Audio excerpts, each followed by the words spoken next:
And now it's time for RTB 101. This is the segment where we talk about practical questions to help equip you to share your faith with your friends and family more effectively.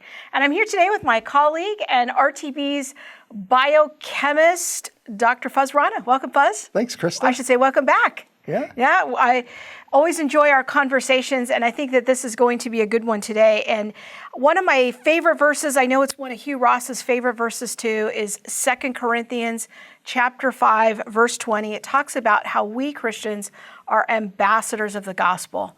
We're bringing Jesus wherever we go. So when we're in our workplace, people know that we're Christians, or we go to church, or we name the name of Jesus. They know what we're up to. But what happens when we're on social media?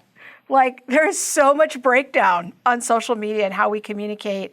So I want to take a minute to think about how are we representing Christ in our social media feeds. Let's talk about some do's and don'ts, because we might have some unbelievers in our feed, and they're lurking and they're looking. that's right. Well, I first of all would point out that Facebook and Twitter are great places for Christians to engage non-believers. Okay. And the first do that I would have is remember that 1 Peter 3:15 and 16 applies to social media interactions just like it does to face-to-face interactions. We always want to be in a position where we give reasons for the hope that we have, but we want to remember to do it with gentleness and respect.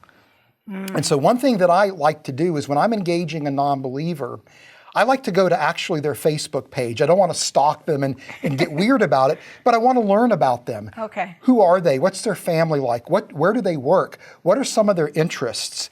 And I try to make my posts not just about Christianity and evidence for the Christian faith, but I post other things, and I try to find ways to interact with non-believers that reflect shared interests.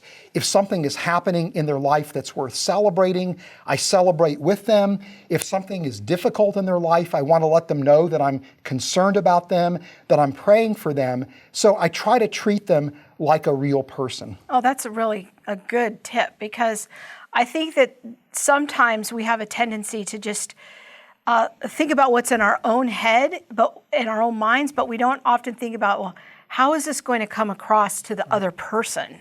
And there really is another person on the other end of that Facebook account. So yeah, that's exactly right. We always want to ask ourselves this question: is my post going to draw somebody closer to the cross, or is it going to push them away? Okay. And I'm not saying that we don't challenge people's beliefs, but what I'm saying is we aren't obnoxious about it. Okay, that's good. And sometimes there's a tendency to think about, like, with gentleness and respect, it's like telling someone the absolute truth, but with a smile on your face. But you can't do that in social media.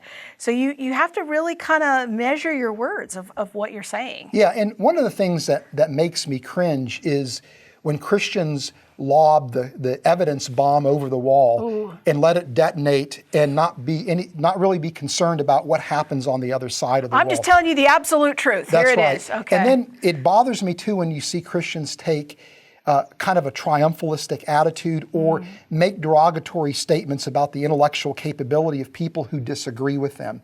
That's not helping things whatsoever. Instead of throwing bombs over the wall, we want to knock the wall down. We want to engage in dialogue, ask questions, try to understand what their objections are, and then discuss those things with them.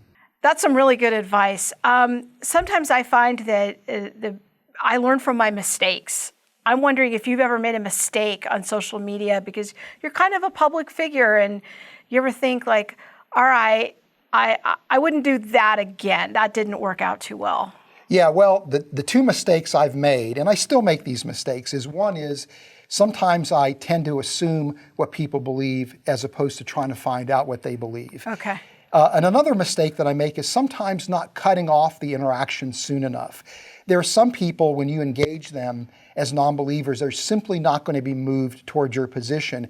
And by continuing to engage them, you're actually pouring gasoline on the fire. And it's better sometimes to cut things off, not only so that you don't really exacerbate the other person, but so that you kind of retain that capacity to be truly respectful and gentle when you are engaging a non-believer. One thing I like to say is that my goal in any conversation is to win another conversation. not necessarily to win the argument, but I at least want to keep the door open enough that maybe we can come back to this. Maybe we're not agreeing right now, but I don't want to slam the door in their face so hard that it breaks everything down in the relationship. So Right. There's an art to knowing when to continue and when to stop. yeah, very good.